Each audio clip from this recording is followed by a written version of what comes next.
Good evening.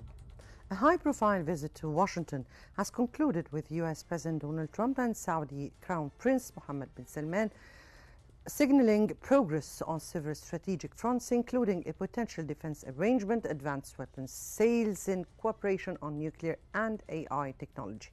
The White House described the discussions as productive, though questions remain over the scope and durability of any U.S. security commitments, particularly given concerns inside Washington about technology protection, congressional oversight, and Saudi Arabia's expanding ties with China.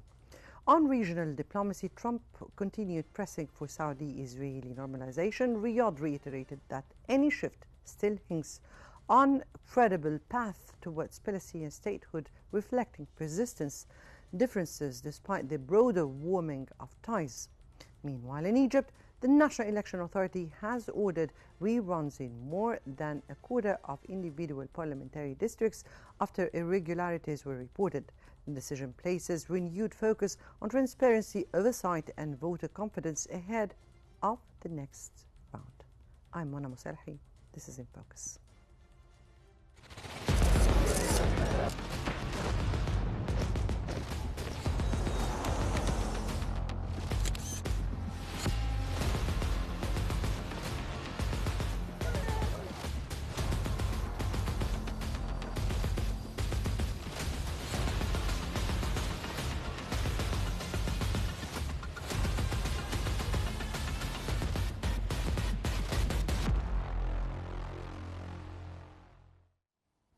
Foreign Policy reported that Saudi Crown Prince's visit to the United States ended with both sides highlighting closer alignment on long-term defense cooperation.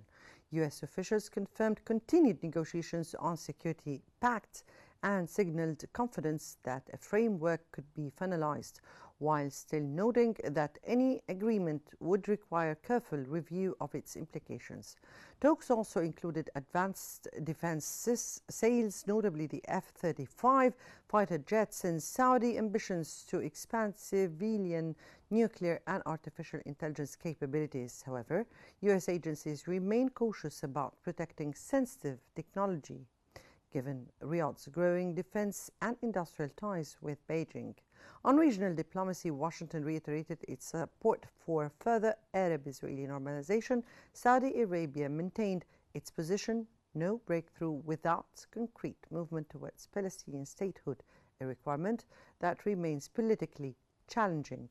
Overall, the visit underscored both the depth of U.S.-Saudi strategic cooperation and the policy gaps that will shape negotiations in the months ahead.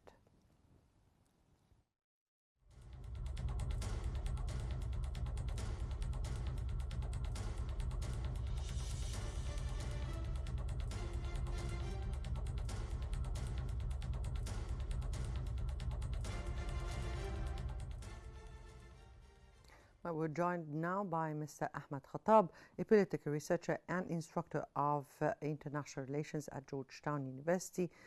Mr. Ahmed, welcome to In Focus. And let me start by asking, after this visit, what can we clearly identify as the main strategic gains for both President Trump and Crown Prince Mohammed bin Salman? Hello, and thank you for having me. It's always a pleasure to join. I think this important meeting between the Saudi Crown Prince and the American President is really a summit of what I call reassurances. In many ways, this summit or this meeting is intended to reassure the Saudis about perhaps certain questions or developments that may have come as a consequence of the very impactful Gaza war that we had seen in the last 2 years. And it's also a summit of reassurance for the Americans who have seen the Saudis really open up when it comes to their choices, their political options, and the ways in which they are willing to engage with multiple parties, especially rising regional powers like China. So in many ways, it does reassure both parties, namely here the Saudis and the Americans, that the strategic relationship that has began or has taken place about 8 years ago continues to be of the same level of importance, and that there are even more avenues of cooperation that we can see unfold in the coming years. Right. Now, the White House described progress on a security framework, but it remains an executive understanding rather than a treaty. So, does Riyadh view this as a meaningful guarantee or mainly symbolic reassurance? Well, I think it's very important what you had just mentioned about sort of the nature of this agreement. So, yes, indeed, this is an executive agreement, meaning that it does not have a rather permanent stature or close to permanent stature due to the absence of any congressional approval or ratification in that sense. But we cannot really disassociate it from its context. In many ways, this is similar to an agreement that the US had concluded with Qatar in September. And the way I really see this is that this is all happening in the aftermath and against the very large shadow of Israeli behavior, or let's say changes in Israeli behavior in the region. For the longest time, Israeli attacks or strikes against the Gulf region in particular were seen as a red line. Right. Perhaps most majorly crossed by assassination of a Hamas figure in the United Arab Emirates several years ago. But the last attacks in Doha are really significant in the sense that they have raised all these concerns and fears within the Gulf region writ large and not only Qatar. But that's not only it. US officials continue to cite concerns about technology protection. We've seen the F-35 given without its whole features. We've seen problems concerning AI and developmental projects. So did the visit offer any credible mechanisms to limit Chinese access to advanced US military systems in Saudi Arabia? Because this was the main concern here, right? Yes, I think there's going to be a lot of work done on the technical level.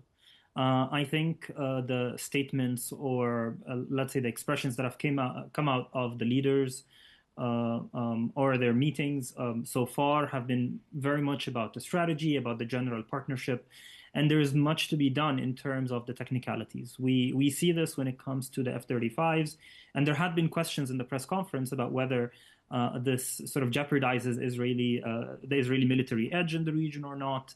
So all these questions are present and they're still going to be addressed. But I think the main message that both parties are really trying to send here is that the cooperation remains strong. Little has changed, if not even improved, since sort of the very impactful war that has happened in the last 2 years, and that we should expect even bigger avenues and deeper levels of cooperation.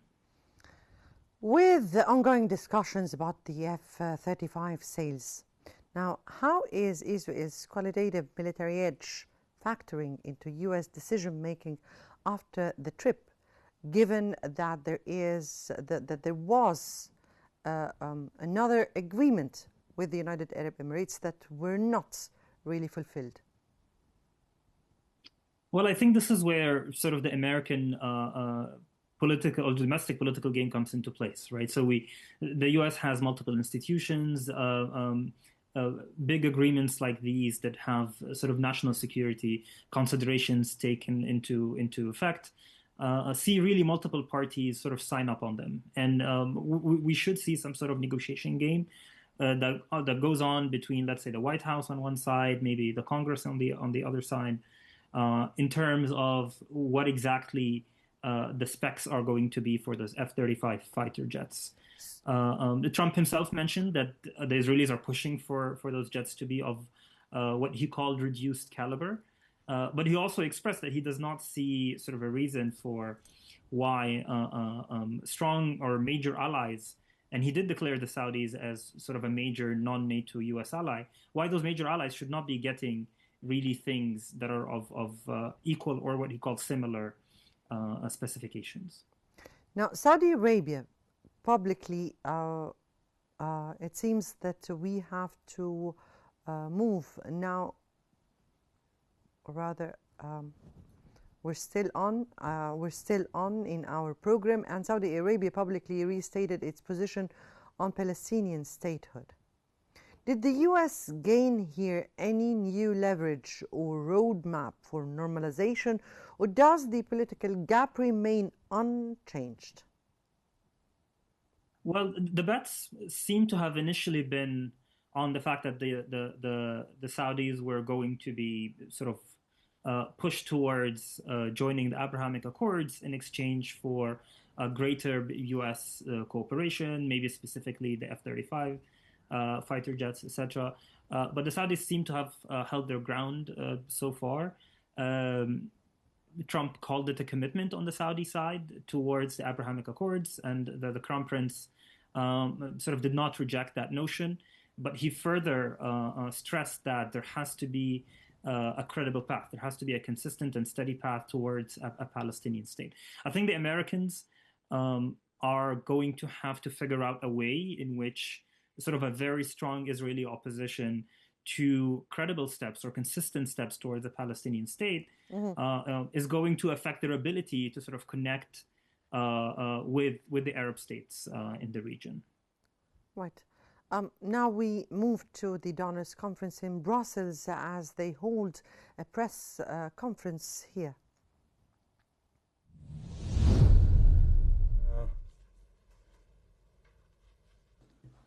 بالنسبة للإجراءات الإصلاحية التي تبنتها الحكومة كما ذكرت سابقا احنا في بداية إنشاء هذه الحكومة طورنا برنامج إصلاحي خاص بنا.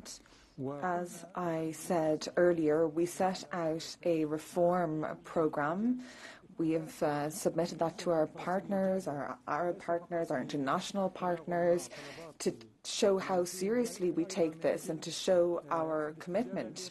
We haven't just done this for the donors, but we're actually trying to meet the expectations of our Palestinian citizens as well, of course, who want to see their own country be a prosperous country, see that their government can provide effective, efficient services, can show proof of transparency and good governance. All of this is incredibly important to us.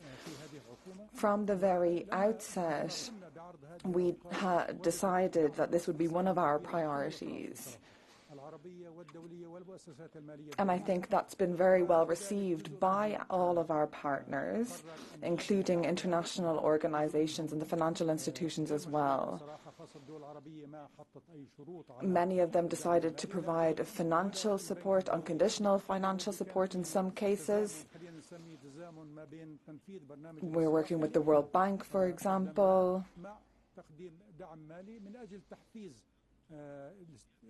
And we've seen the EU provide financial support, and that's very much tied to the reforms that have been announced.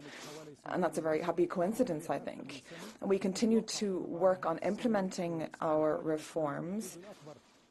We think it will take 2.5 years to do so. The next step, of course, will be all the more important, all the more significant. And these, of course, are necessary reforms. In some cases, we've seen, some try to put in place conditions that are difficult to achieve. But we will stick to our principles and to our cause, our national cause. We hope to receive financial support to achieve our objectives, and I think it's perfectly legitimate that the European Union would like to see these reforms, take place on the ground and become concrete. They firmly support the two-state solution. I think the reforms are going to have a positive impact on our performance, on how we're doing, on our nation, on our people. And I think it will also increase trust as well and see greater international support as a result as well. I think the EU has shown that they are a serious partner in these difficult times for us when it comes to defending our rights, our revenues. Without the assistance of our partners of the World Bank, we would be in an even more difficult situation. So we very much thank the European Union whom we view as a very serious, determined partner. And I do hope that our relationship will continue to flourish. I would like to thank the Commissioner for the initiative taken by the European Union, by the EU, showing their support to us in this difficult time.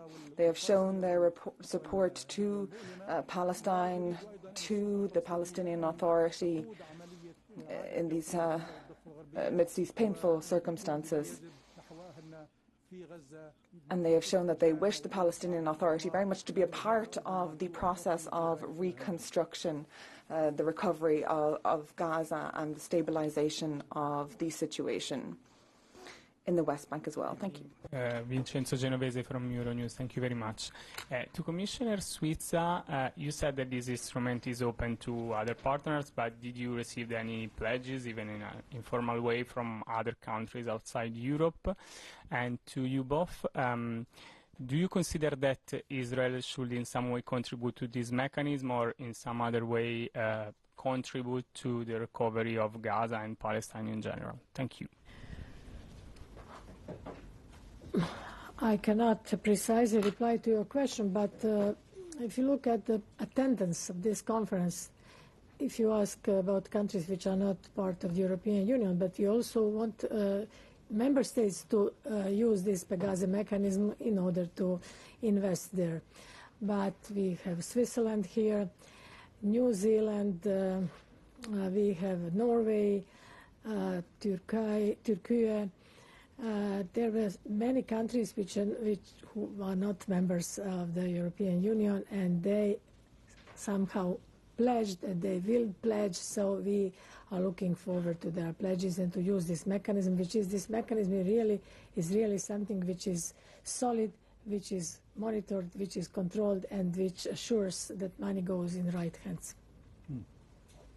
And I thank you for the question. I think Israel is responsible for the problem with the money in terms of our own money being withheld in Israel, and that's why we need assistance. And if Israel followed the laws and the agreements signed and paid our money, we would not need the support of anyone, hopefully, at least not at this level. So Israel is to blame for the current financial situation, or of course the political situation, and we expect them to pay our money fully.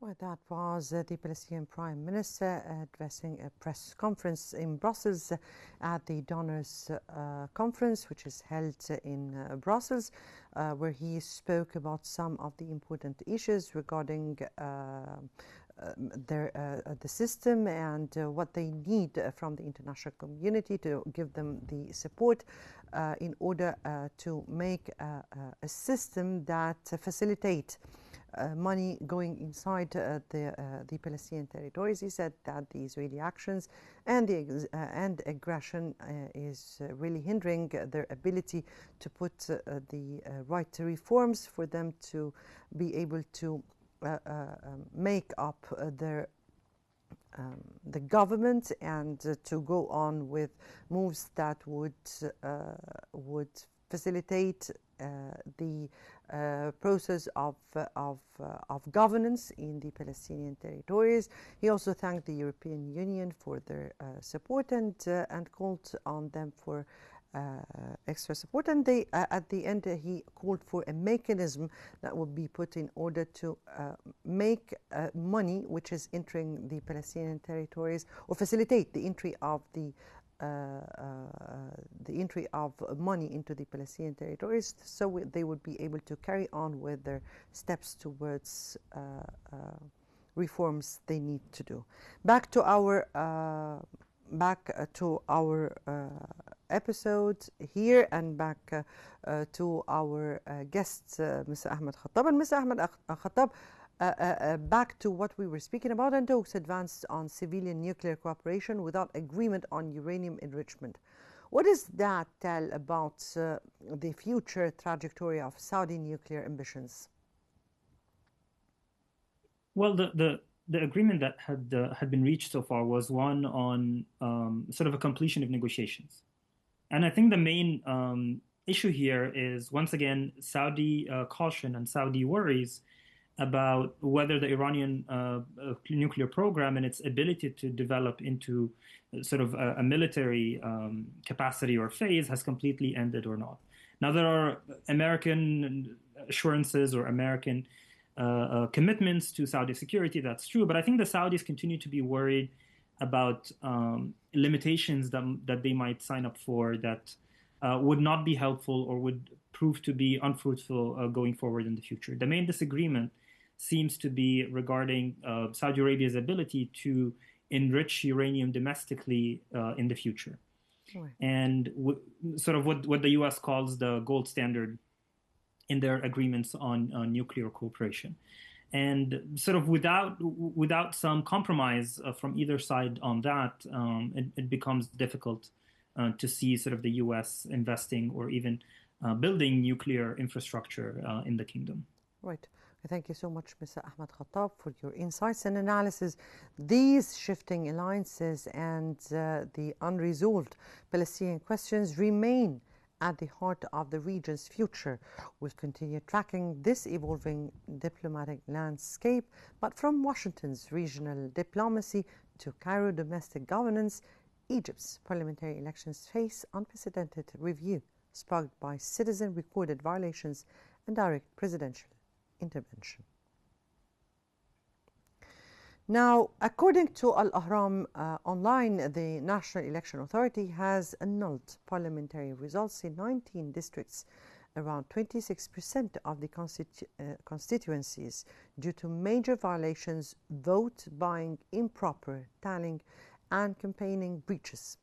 President Abdel Fattah al-Sisi urged a full evaluation of the complaints to ensure integrity, even hinting at the possibility of cancelling the entire first phase if necessary. Videos circulating online showed money changing hands, early ballots counting, and candidates withdrawing in protests. Observers argue that the closed list system undermines competition and encourages financial influence over political will.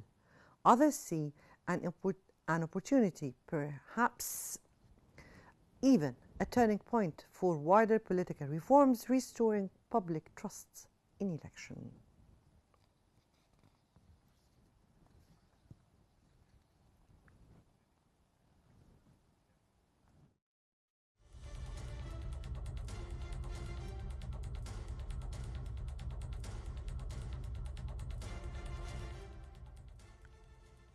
We're now joined by Mr. Mirvat Khalil, Chief of the General Federation of Egyptians Abroad. Ms. Khalil, welcome to In Focus. Let me ask you, or start by asking, some argue that vote buying has flourished because of the closed list system. Does the NEA commend any electoral system reforms?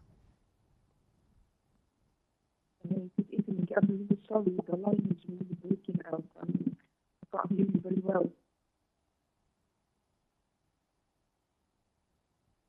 Can you repeat again, please? Ms. Khalil, I can't hear your voice well.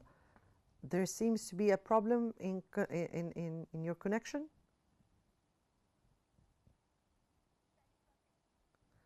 Ms. Khalil, are you with us?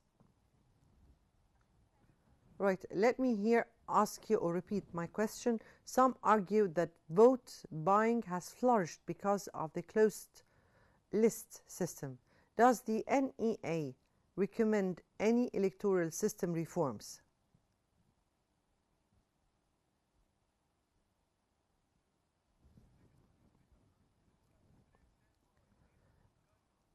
Right, we'll go to a short break until we get in contact again with Ms. Khalil.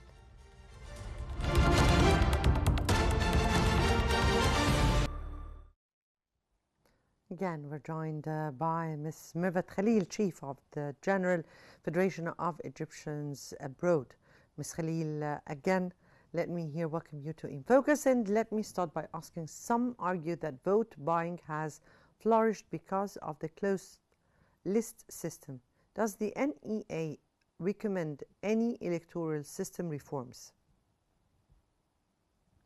Well, we have good evening to you first, and I'm sorry about what happened before. Well, we have just to wait and see what's going to happen on this phase. For all the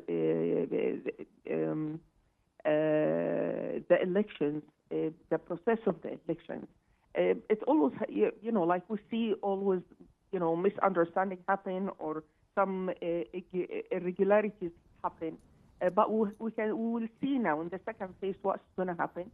And of course, we heard about the irregularities, and we followed the Mr. President decision to investigate these irregularities, which is, is shown all the social media and all around the newspapers.